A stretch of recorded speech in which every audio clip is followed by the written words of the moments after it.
On Tuesday, Boom Supersonic successfully tested their XB-1 aircraft at speeds exceeding Mach 1 over the Mojave Desert. While still a far cry from the Concorde's Mach 2 speeds, the projected top speed of Mach 1.7 and technology incorporated to reduce the impact of sonic booms over land open up brand new opportunities to fly this approximately 4,250 or greater nautical mile range aircraft, and not just over open water like the Concorde. The technology that made this test flight possible far exceeds what was possible 50 years ago with the Concorde, and the potential for not just an all-business configuration also means it could have better economics.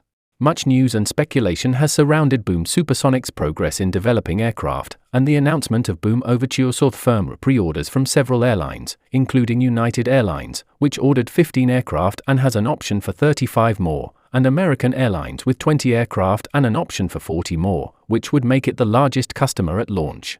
Besides them, JL also invested $10 million and holds an option to purchase 20 Overture jets. Last year, Simple Flying speculated who might make ideal customers, but I'd argue that we should pose this question again to the community. Which airlines should order the Boom Overture?